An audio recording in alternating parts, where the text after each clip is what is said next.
Hey folks, Joe here from Quiet Light. Thanks again for joining us for another episode of the Quiet Light podcast. Today's episode is one of my favorite topics, which is content sites, content development, and so on and so forth. And you would think it wouldn't be because I owned an e-commerce business. Probably 70% of the businesses that I sold when I was in the trenches brokering as much as possible were e-commerce, SaaS, other sites of that nature. But my favorites were actually content sites. And we recently had Ewan Finzer on talking about his process for developing content sites. He does them 30 or 40 at a time and writes 120 articles at a time and so on and so forth. Today, we've got Jeff Coyle from MarketMuse on to talk about developing content effectively with real strategy for authority, and he can kind of lean on the cost of content development as well. And we bring Jeff on because he's known in the industry, he's very good at what he does, and he happens to be Quiet Light's content team or a contractor. Is that right, Jeff? Oh, we do. We are a SaaS provider for Quiet Light. So we provide insights. Our technology provides insights as to what we should be creating, what we should be updating, and then takes that all the way down as far as you want to go. So it can go all the way down to creates the roadmap. Chris Moore, our CMO, is constantly talking about you guys, and we need writing content is not easy. We've got a new team that's doing it and building that out constantly. So if there are any great content writers that are out there that think they can help us with developing content over time, reach out to Chris Moore at Christopher@quietlight.com, and Jeff and his team will help sort of clear the path in terms of what we want to and what we need to write about and help us get our rankings back up or up even further. Jeff, why don't you give a summary of what you guys do at MarketMuse, and then we'll jump into what we're going to discuss today. Yeah, sure. So like you mentioned, we're a content intelligence platform and really sets the standard for content quality. So at the site level or the collection of sites, I know a lot of your listeners are likely portfolio owners even. It's where do we have strengths? Where do we have weaknesses? So that we can identify how much content we need to build on a particular topic to make an impact or to continue to grow our current and maintain our current momentum. We take that and we build comprehensive content briefs with our technology. So that delivers an outline and a single source of truth for the writer. So if you commonly find yourself in a situation where you're writing, quick proposals and short paragraphs and then handing that to a writer, and then what you get, you never really know. We can build out detailed, comprehensive outlines, tell the story of what questions to include, what intents to target, internal and external links. And then we have some kind of do-it-yourself applications for competitive analysis, for page level optimization, as well as some questions analysis and topic modeling. So overall, wherever in your funnel the content is, we can provide some insights that speed it along and can more greatly produce outcomes. My favorite component, though, and I know something we'll probably get into, is knowing how much content we need in order to move the needle on a topic. That's where most people go into problems. And the earlier in your process you start to get predictive and use data, they can make for a lot less wasted effort, a lot less pain. Yeah, I remember back in the day, all I did was write, one good quality piece of content a month for 5 years. And Google eventually rewarded me, but I didn't have any other plan than that. I was building out a digestive wellness center, and you could see an article on every topic from the mouth to the exit and everything in between, right? So, we just went where the research took us in a sense. But you use the word predictive outcome. I would love to know how many articles I need to write on a particular subject to get onto page one or the top of page one. Is that something you guys actually provide? And how the heck does it work? Directionally, absolutely. And before that, I'll mention that for B2B tech, so our biggest target markets are agencies, certainly, but also e-commerce, some of the largest e-commerce brands in the world, publishers of all kinds, and B2B technology are our sweet spots. So we're able to identify situations where maybe even an e-commerce site who hasn't focused on putting together content that fills the buyer journey. I mean, they can be selling something completely basic like a sock, and we can put together content plans all the way up to some of the largest e-commerce brands in the world who have massive, massive content collections that tell the story for anyone who's, early stage awareness, unbranded, all the way to branded and making the final transaction. But how do we get to predictions, really focused on how much value we have. So a big problem in the market, certainly for SEO market, is that you've got a couple different solutions out there. One's just a database of words, right? And the data that provides, none of it's customized and none of it's personalized. So you can't take into account what you've already done. And an example I typically will use is you can go write the best, Joe, can go write the best review you can ever write in a million years on the brand new iPhone and go put it on joesblog.com. Good luck. It's not going to do well, right? It's just, you've never done anything like that. You've never done reviews of phones. You've never done, a walkthrough of Apple products. You've never done reviews like that. And you go throw that exact same review on CNET and it's going to crush, right? Because it's the best one that's ever been written. And the difference between that isn't just links, right? It's because you have a breadth of coverage on your site. You have a depth of coverage. You have history of writing high quality, subject matter expert driven content. So that was like your blog you talked about for 5 years. You wrote a blog a week or a blog a month about digestive nutrition and all that stuff. And over time, you built up the standard of quality. It was coming from the lens of expertise.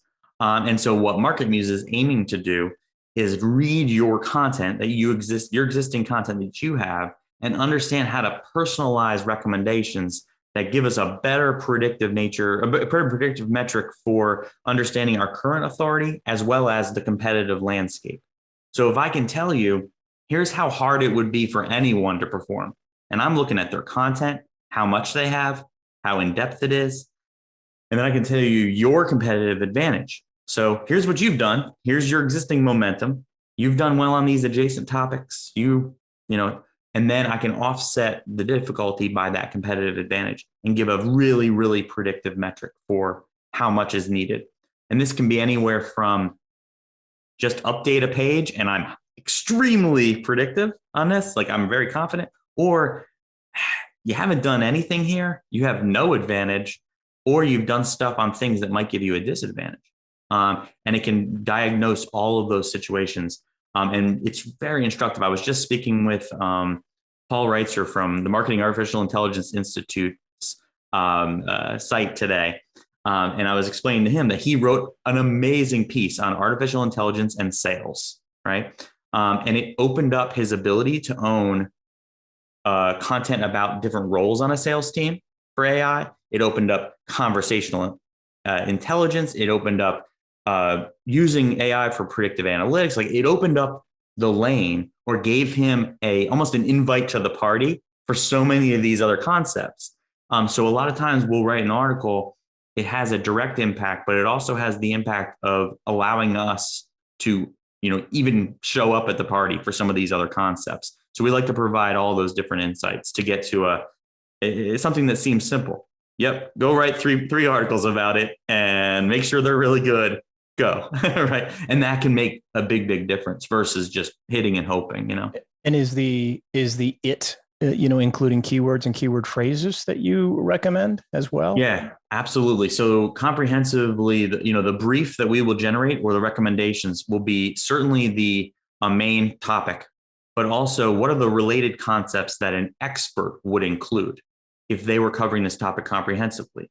Related and that's topics, meaning links that would go out to another site, sources and things of this nature? Well, that's going to be certainly an element of it too. So a detailed outline that we would build would have the subheaders that we'd recommend considering for the structure of the article. Okay. And then within each one of those, what concepts need to be covered, what questions need to be answered. The way that we build those is we go out and we read as much content as we can on this specific intent and topic that you're talking about, or keyword that you're talking about. Your software does that, not our software does that. Mm-hmm. Okay. And it builds a model. And that model says, it might say something like, if you were an expert in content marketing strategy, you would naturally talk about things like buyer personas and target markets. Whereas if you were just doing keyword research, it wouldn't come up with those kind of related concepts. It would only look for content marketing strategy providers. Like it might come up with variants, we call them, which is just like a permutation. But building out a model that talks about what it means to be an expert, it gives you an unfair advantage, because then when you overlay that against your competitors, it tells you the stuff they have included and it tells you the stuff that no one has. So you can say, wow, this is a way for me to not only write as if I was an expert, but also to differentiate my content, which is the thing that the content marketers are most jonesing for, because all the tools that exist, all they do is look at maybe the top ranking page or a few, and it like smushes together what those do and reads you a readout of their keyword densities. What we're doing is building a model that says, if you did, years of analysis of this manually, these are the natural structures that you would build with your content.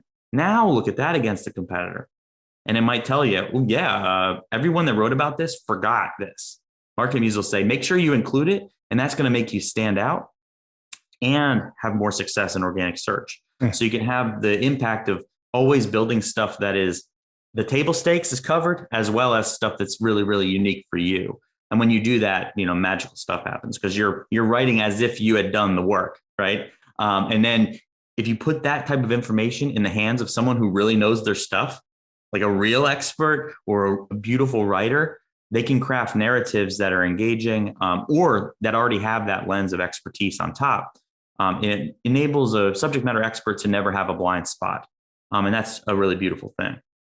And the predicted outcome part is, if you do this with, your competitors not changing things dramatically, because they also hired you. But if you do this, the result will be, rankings within this range type of thing. Yeah. It'll give a range of upside. We can also we can typically look at a search result and tell you whether you couldn't get to a particular metric, and we'll cap it out if we don't feel like it's reasonable for you based on who you are. Because the competitors have such a big lead. Big lead, but also there's situations that are going to be extremely difficult to overcome. We're just trying to give the amount that would start to move the needle and build momentum. Then you can learn from it. But if you're in a situation where it's a branded term, or you're analyzing a branded term, or it's a brand term, which would be an exact match, those are going to be ones you're probably not going to overcome for somebody else, but you can get to a certain point. If you're writing articles that are on one intent, and the Google's favored intent doesn't include people of your type or shape or size, you don't have as much of an advantage. You have to do a lot more. Google's intent. I've never heard that. What? Yeah. What does that mean? We can get into that. Yeah. So true intent is looking at a topic or something that's being researched. And it's saying, if I needed to cover this topic comprehensively, like really cover it, would I need to, how many different goals of users would need to be covered? And I like to think about it like a buy cycle: early stage awareness, consideration, purchase, troubleshooting, and post-purchase champion development or continued advocacy development with content.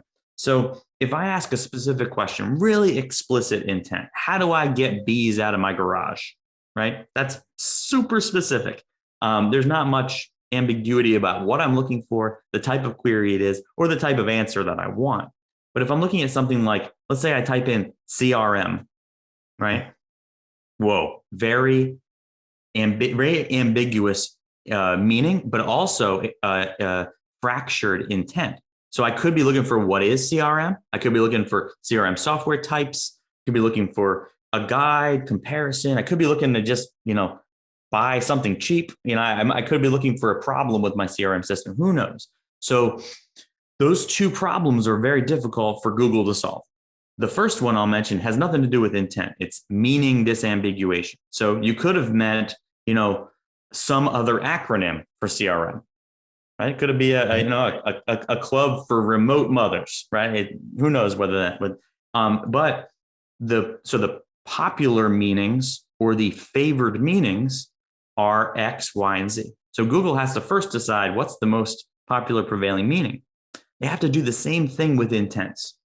So they may say, most of the people who are searching for just CRM I'm acknowledging the true intent is I need to build a lot, and I'll get into that. But I have to show you my favorite intent when I'm looking at the top 10, top 20 in Google. So they're showing us over time through understanding of this term, understanding of what people like, that most people who are just typing in CRM, maybe in the early stage awareness phase, they want the brand stalwarts like Salesforce, they want a what is, and they want a basic guide, right? So then they're creating this favorite intent model. And we are able to show you that that's a fractured intent scenario. You have to be thinking about these pages, but it's so fractured that you're going to have to write content on that entire funnel in order to have a chance to perform for the definition. And you would at that point say, look, that's an uphill battle you don't want to fight. I know your budget. You're not going to get there. Exactly. And that happens to us a lot. I have a great anecdote from a technology company. They had 2 product lines. One was, I won't say exactly what they were, but let's just say one of them was in product monitoring and one of them was in product files, right? Sure. We told them that for the monitoring aspect to grow, and their goal was growing leads by 30% in the first year of working with us. We said, well, to grow this, you're going to have to put out 120 articles new and update these 40. And this other wing, though, a lot easier, not as much noise. You can put out about 40 articles on these topics and update about 10, and you'd have the same impact. You know what they did? Hopefully the easier one. Focused on the easy one. They said, if this goes well, we'll fund the other one next year. Yeah, absolutely. So we can do that level of granularity. Yeah. Is there any basic guidelines when it comes to length of article, keyword density these days, or anything like that, or internal links to other articles that are, connected to it? Well, internal linking's a very, very specific component of that, but absolutely. And so I'll break that one down first. So internal and external linking are a very controversial topic in content development and in search engine optimization. I've done exhaustive analysis of this at scales that would be scary to most. Internal linking is a most common mistake for writing teams. The most common mistake, and please don't do this, this is worth the weight in gold, this is worth the price of the podcast, right? Is you write new content, and in that content, you link internally to old stuff, and you don't go back to your old stuff and update it regularly. So what happens is you create this weird structure where your end node goes back, but your old ones don't ever get updated to point out with annotations. So going back to old content and adding value and enhancing it and pointing it elegantly to your new stuff can create a really beautiful situation for you. Okay. Let me just touch on that for a minute. Yeah, updating the old, adding annotations and adding value. How simple can it be? Oh, it can be as simple or as wonderful as possible, as expansive as possible, but it can be very simple. Going in, looking for an elegant way to point to the new article. It can be a few a few sentences, or even simpler. The best way to do it is to evaluate the current state for those target topics, and understand, are there any gaps when you wrote that? And then actually optimize, enhance, or expand, or make it current for today's intent. Like, for example, if I wrote articles about natural language generation 18 months ago, they're all out of date. I mean, that market changes every 6 months. Everybody knows I have no idea what I'm talking about right now. So they're so that's the kind of thing. So that's with linking, that's key.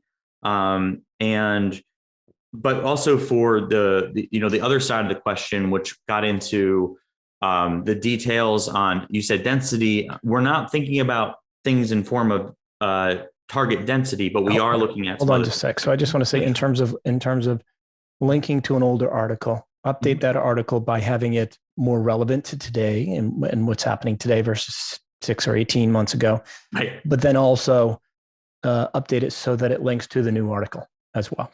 So that it's pointing to everything you have to offer that's relevant to the journey of someone who lands on that old page. Okay. They need thinking about every old landing page. Every page is it's a showcase of your expertise. So if they land on that old page, you want to make sure that it represents your brand the best it can, and that you can point them appropriately if you have rounded out that cluster of content. So you have the ability to show them that you've done more, whether it's in the current or past, when you have that opportunity in that landing page.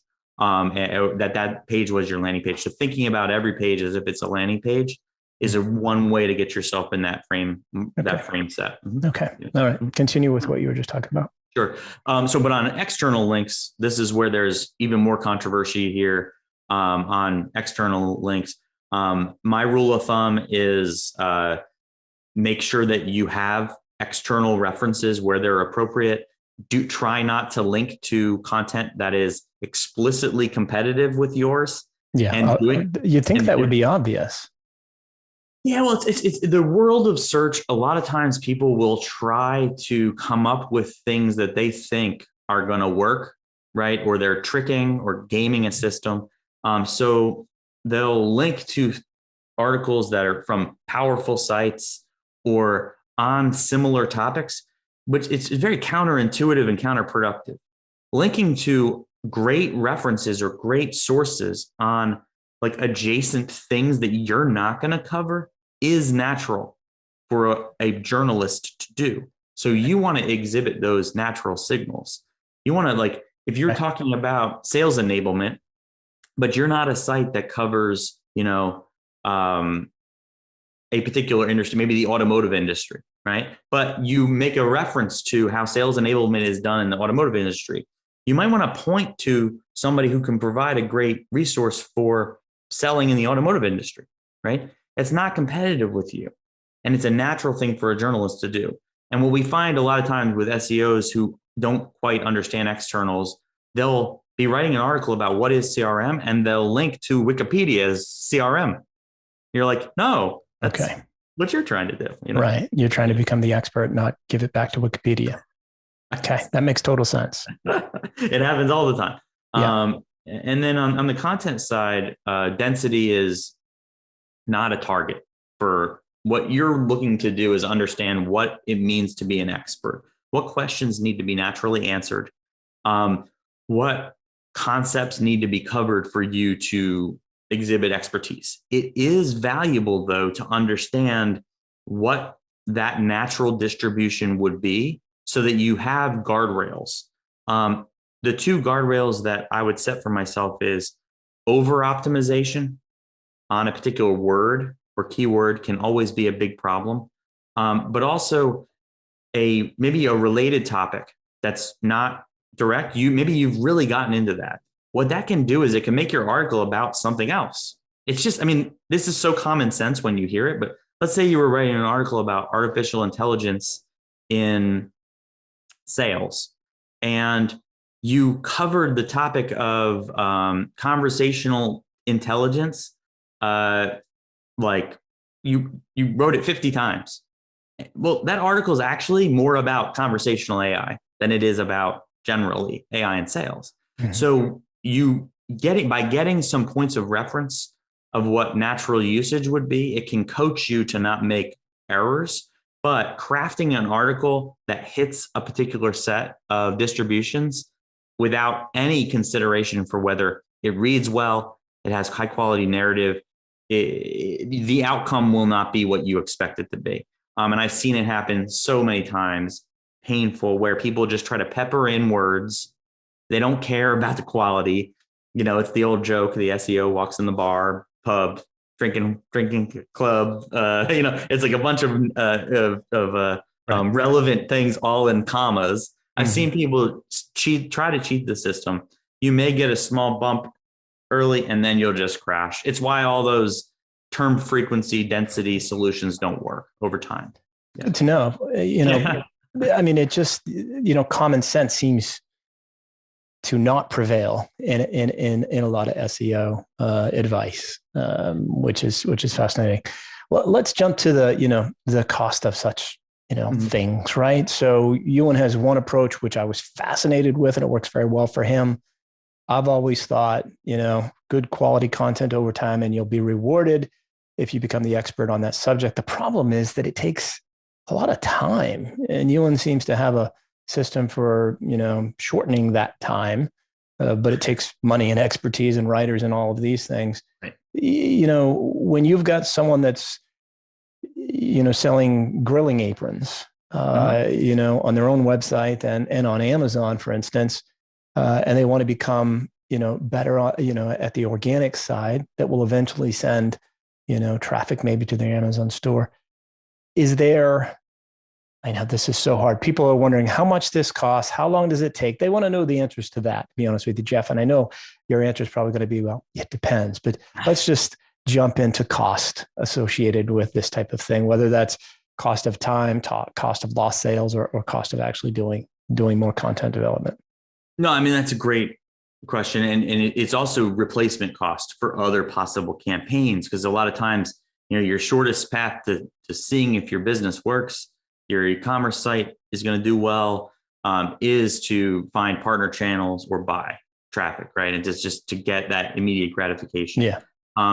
For somebody who hasn't done anything, any content on their site and has no traffic or organic traffic, your path is what I reference as a competitive analysis or competitive cohort analysis. What you're trying to figure out is, can you see any models out there where there is a collection of content?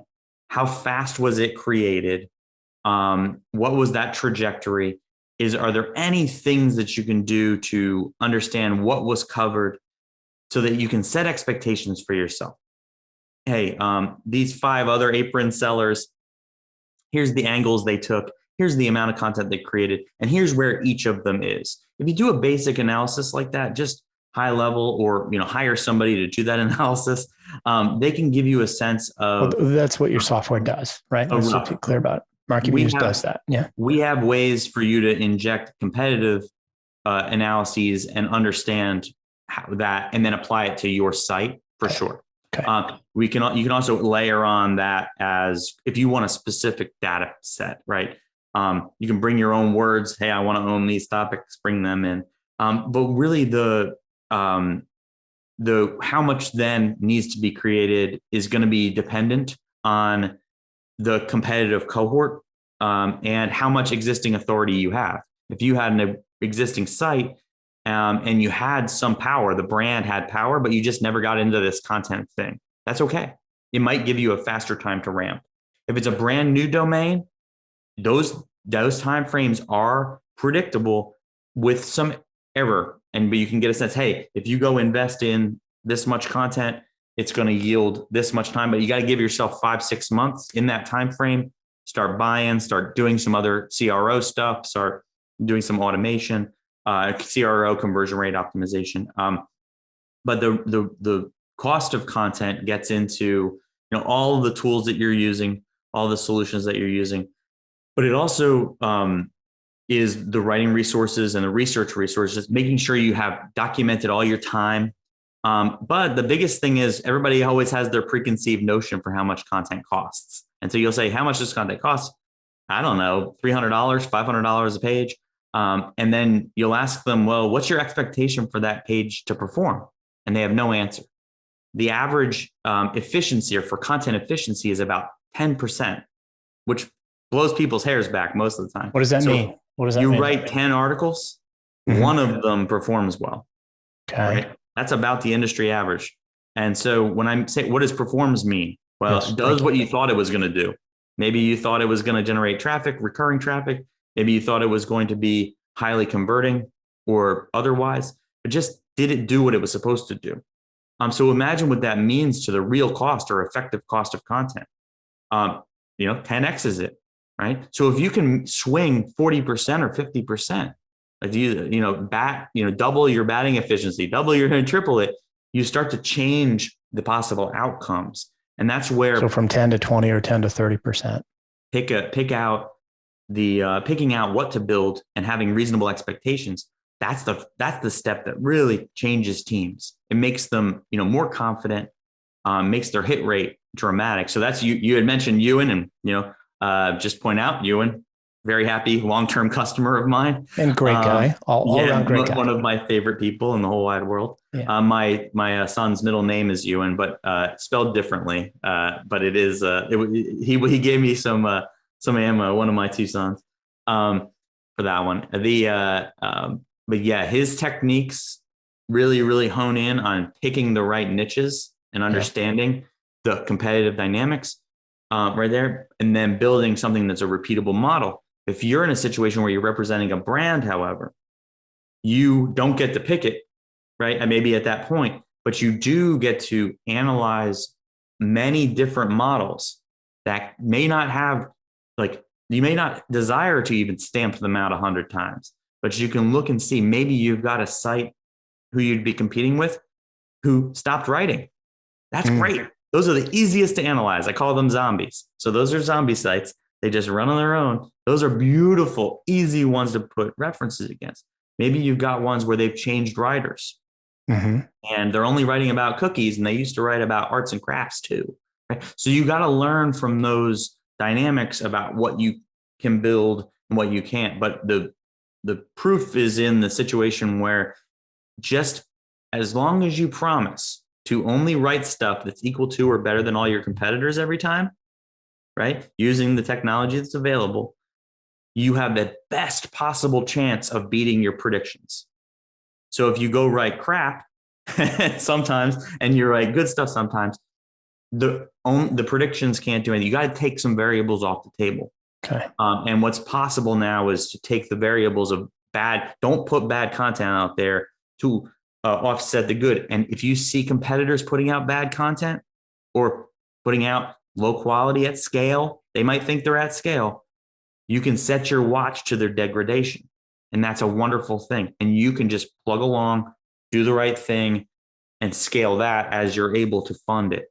That's what I see working time and time again. I love when people are writing low quality content that I'm competing with. With MarketMuse, how often do you update predictions and advice and things of that nature? Because if the competitors aren't standing still or just doing the same old thing, right? How do we do updates and pivot as needed? Right. So at the site level analysis, most clients are on a monthly update for their sites. So that's giving them the deltas and their authority metrics and their competitive metrics. But if you're diving in, you can update any of the, you can get moment in time data for any of the workflows. So I looked at this, I made this, but it was, last month. I want to see what this competitive landscape looks like. I can quickly get a live data set for that. So you can always go live, but from a site level kind of a strategic view, that would be something that would be updated. Okay. Most of the time it's monthly. We have been in pinches where someone's like, I'm about to, certify this 100-page plan. Can you run a quick update today? And oh yeah, we'll typically do that. But that's really where we see the efficiencies, as being able to look at that as that roughly that frequently. Okay. For fast moving teams, we have a news offering that specifically looks at Google News. Okay. And compares it to normal search results and can give advice for news teams. That's a real-time only solution. Gotcha. Yeah. Let's in the few minutes that we've got left, I want to touch on one subject, which is front-loading content with 100 articles and then just going, I'm good, and not doing anything else as the plan, or maybe just dripping it out one good quality, content piece a week for a year, and then continuing with that plan. If you had your druthers, as my brother would say, I don't even know what it means. Druther. What is a druther? But you understand my point. Which one would you do? Funnily enough, I say that word a lot. And at one point, someone challenged me to the etymology of it. I will not bore everyone for it, but let's just say, go look it up. It's a funny one. So in the majority, so I hate to use the answer, but it's both. But if I had to choose, and I could only choose from publishing a page a week for a year or publishing the whole front load, I would always choose to publish the whole front load. Okay. Over time,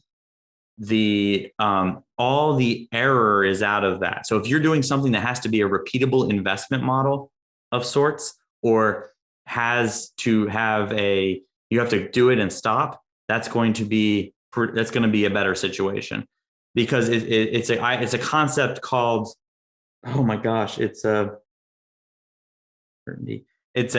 classification of uncertainty. My brain is failing. As a dynamic uncertainty, it's called. Yes. So when you're making choices in line after the fact, you're looking at how it is today, and then you're making the best decision for what to write today or for this week on a shorter time frame. You can make more correct decisions if you're making them moment in time than you can as a starter. However, because we would have that to start with, we would have more data over time to then make decisions with later.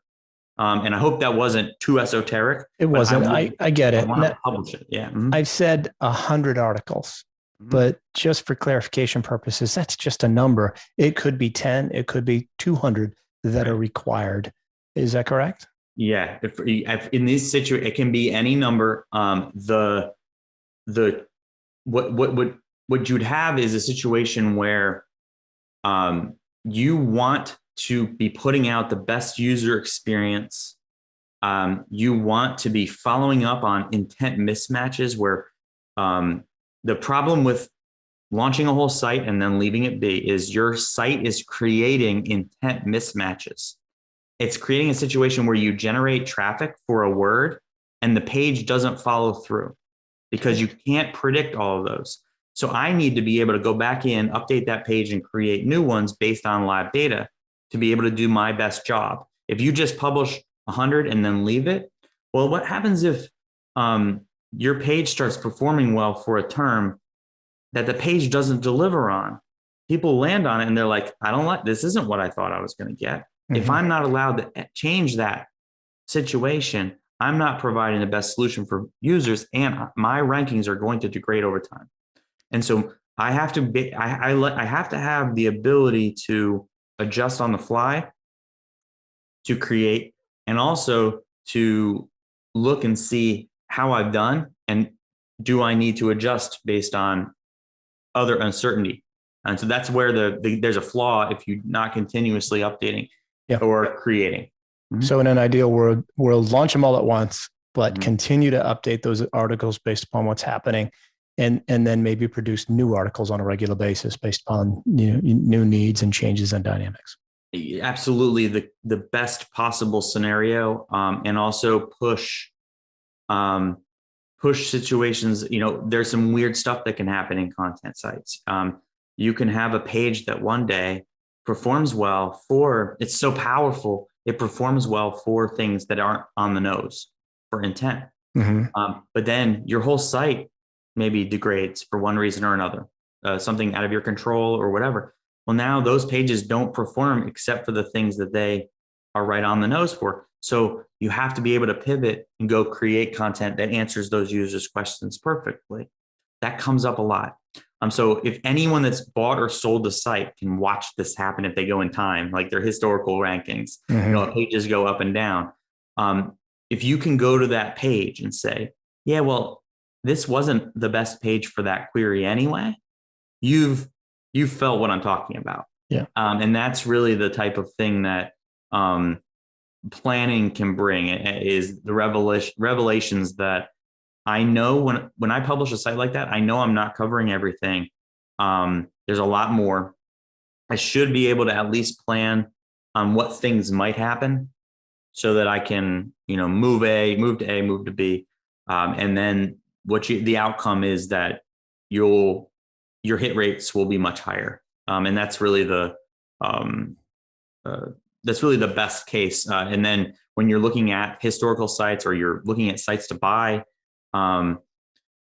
seeing how their velocity of content has changed over time, on what topics, whether they are they stopped and started, all those things can go into understanding them a lot better. When it comes to, if somebody's looking at sites to buy, is that a service that MarketMuse provides? Is a review of that site showing the history of content, stops and starts, and strengths and weaknesses? It is something that we would deliver from a professional services side only. And it's really just respectively, we've done them to do forensic audits to fix problems historically, as well as done kind of evaluations of what does this mean to me? A lot of times it manifests in competitive analysis where someone's got a competitor, they don't know why it works the way it does. They don't know. And what they'll ask us to do is analyze that content site or site, get their entire universe of topics. And usually they want us to put their word list on their site and say, okay, well, XYZ site ranks really well for all of these, types of coffees. My coffee site doesn't, why? So we'll get into those types of discussions with, typically that's a signal of somebody who's on a more advanced team when they're creating content for themselves by considering competitors. It's a pretty advanced skill, but yeah, that's where we would hop in. It's a little bit of more manual configuration, but it's definitely a fun one. I used to do it manually. That sounds like it would help them, understand the site that they're buying, their strengths and weaknesses, and give them a roadmap to navigate the path that they need to go on to get it up to a certain ranking level, and obviously generate more revenue and eventually sell it again, or do what Ewan does, which is hold them forever. Or a section to lean into as well. Or maybe a false front. Sometimes a site will have a page or two that ranks really well. And it's 80% of the traffic, and those are really big red flags. Yeah. Very scary. So come up with how do I get out of that pickle? Or can I get out of that pickle?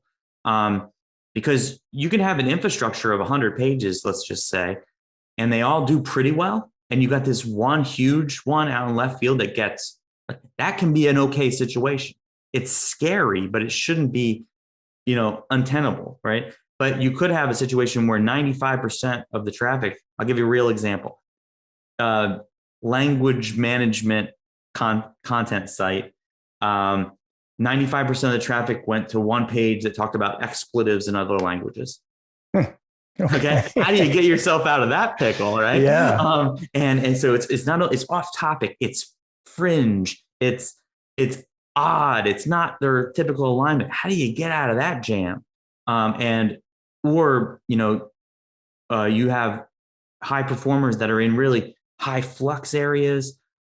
So those are the types of things where I kind of love them because I'm super nerdy and into this, as you can see, but building infrastructure around those scary situations, I call them hands without arms, right? Building the arm around that hand so that it has a link to your body is a key. And how do we build that infrastructure around it so that it's not a business risk? And that can be a great thing, because I can take a site where maybe that all those outlier pages were kind of devalued, and I can say, well, I know exactly how to get them into the power and turn them into assets instead of these weird outlier weirdos. And so those are the types of strategies. Or it can say, wow, we really, really need to lean into this topic and maybe shy away from this. Maybe we shouldn't write about kitty cats anymore. Let's focus on knitting, And so then all those types of situations are legitimate. If you're batting 100, if you're batting 10 out of 100 on one and 40 out of 100 on another, that can be a beautiful thing to know. So takeaway for anyone, separate all their posts by topic and look at their efficiency rates. Look at the pages that have traffic by topic.